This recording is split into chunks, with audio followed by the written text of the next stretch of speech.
بہت پیاری آیت ہماری خواتین کے لیے قابل غور. نیک بیویاں تو وہ ہیں جو تابع دار ہوں، اطاعت کیش ہوں، مردوں کا کہنا مانے، ان کی اطاعت کریں.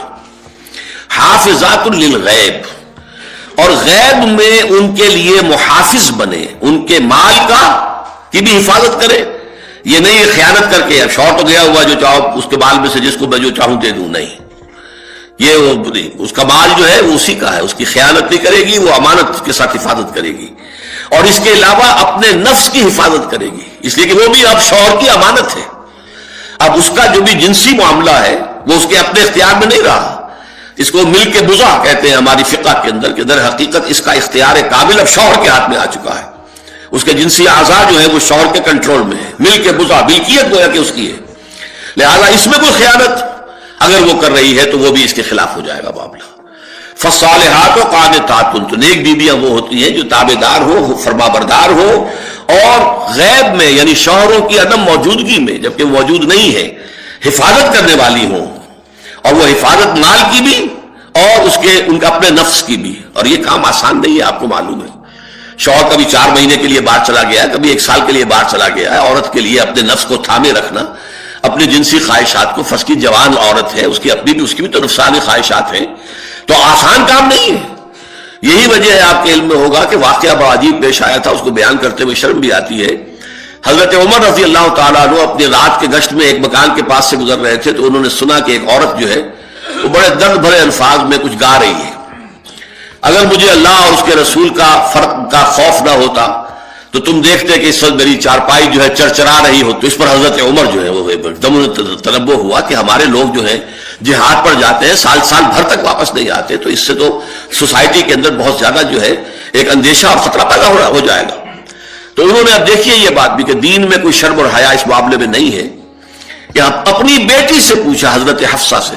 اب وہ بیٹی بھی ہے اور ام المومنین بھی ہے، حضور کی اہلیہ ہے تو ام المومنین ہے، لہذا حضرت عمر کے لیے بھی ماں کے درجے میں ہے اگرچہ ہے حضرت عمر کی صاحبزادی. کہ تم مجھے بتاؤ حفصہ، ایک عورت زیادہ سے زیادہ کتنے عرصے تک صبر کر سکتی ہے؟ اور کوئی قباحت محسوس نہیں کی حضرت حفصہ رضی اللہ تعالی عنہا نے، کہ 4 مہینے. تو پھر انہوں نے یہ آرڈر نافذ کر دیا، کوئی مجاہد 4 مہینے سے زیادہ جو ہے وہ بحث پر نہ رہا ہے، لازماً وہ آئے چھٹی لے کر اور وہ گھر پہنچے. آپ اس کی روشنی میں دیکھیے جو کچھ ہمارے ہاں ہو رہا ہے. امارات میں جو لوگ کام کرتے ہیں، سعودی عرب میں کام کرتے ہیں، باہر کے ممالک میں کام کرتے ہیں، جوان بیویوں کو یہاں چھوڑ جائے، پھر جو قصے ہوتے ہیں، جو سکینڈلز ہوتے ہیں، پھر جب وہ شوہر صاحب تشریف لاتے ہیں تو وہ دیور اور بیوی جو ہے مل کر اسے قتل کرتے ہیں. اس لیے کہ یہاں تو دنیا بدل چکی ہے، دیور کی اور بھابھی کے رشتہ کچھ اور ہی بن چکا ہے، لہذا وہ قتل بھی کرتے ہیں، مال بھی سارا لے لیتے ہیں. یہ ساری خبریں آپ اخبارات میں پڑھتے ہیں. یہ کیوں ہے؟ فطرت کے خلاف ایک طرز عمل آپ اختیار کر رہے ہیں. یا تو اپنی فیملیز کو ساتھ لے کر جائیے، یا یہ ہے کہ پھر یہ وقفہ کا جو ہے معاملہ زیادہ، میں سمجھتا ہوں اس حدیث کے بعد جو حضرت عمر کا فیصلہ تھا 4 مہینے کا، اس سے زائد جو ہے باہر سٹے کرنا، اپنے گھر نہ آنا، ایک اعتبار سے گناہ کے درجے کی بات ہو جائے گی.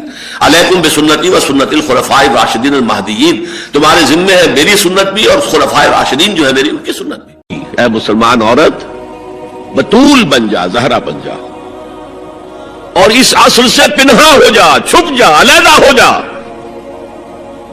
تاکہ تیرے آغوش میں حسین جیسا بچہ پیدا ہو. یہ پہلا ہے حجاب، segregation of sexes.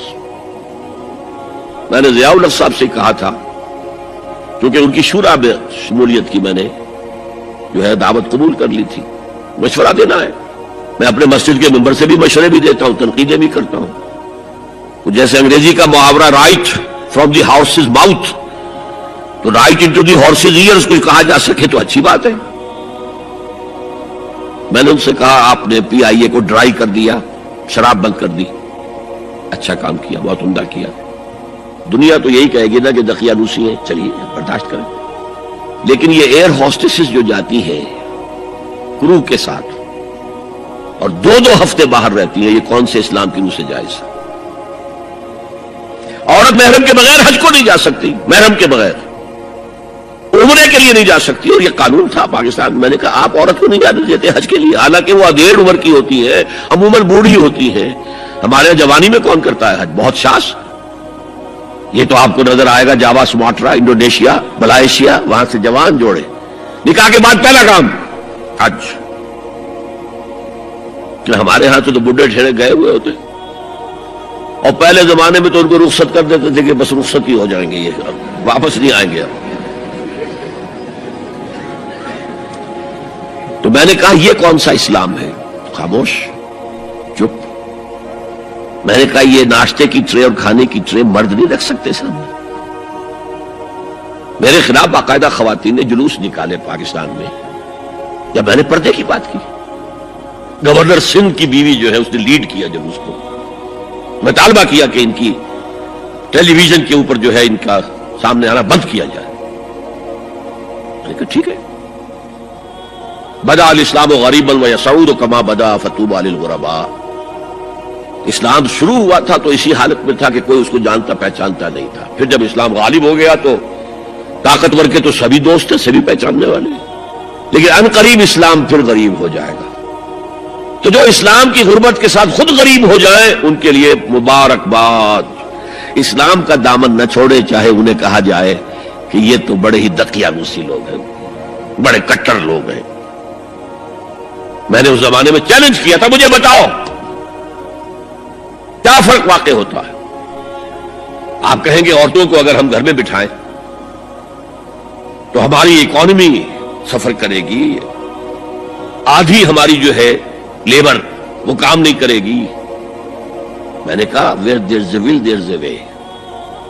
Cottage industry کا انتظام کرو، نمبر 1، گھروں میں بیٹھ کر کام کریں۔ دوسری جنگ عظیم کے دوران ایک بڑا علاقہ تھا دلی میں جس کا ہر گھر کارخانہ بنا ہوا تھا، کرخندار، یہ ایک قوم کا نام پڑ گیا، کرخندار۔ چھوٹی چھوٹی مشینیں لگی، کہیں بٹن بن رہے، کہیں بکسوئے بن رہے، کہیں نکریں سل رہی ہیں، کہیں پینٹیں سل رہی ہیں، کہیں جو ہے کرتے سل رہے، قمیضیں۔ صبح کے وقت ٹرک آیا، خام مال دے گیا، شام کو آیا، تیار مال لے گیا۔ عورت نہ گھر سے نکلی نہ باہر گئی، کچھ نہیں، اور کام کیا، کما لیا۔ کاٹیج انڈسٹری کا انتظام کرو۔ اسی طریقے سے ایسے یونٹ بناؤ انڈسٹریل جس میں عورتیں کام کریں، عورتیں سپروائز کریں، ورکنگ آورز کم رکھو تاکہ وہ اپنے گھر کا کام بھی کر سکیں۔ کرو۔ عورتوں کے ہسپتال میں عورتیں مرد، عورتیں مریض، عورتیں ڈاکٹر، عورتیں مریض، عورتیں نرسز۔ مردوں کے ہسپتال میں فیمیل نرسز کا کیا کام ہے؟ کیا میل نرسز نہیں ہوتے؟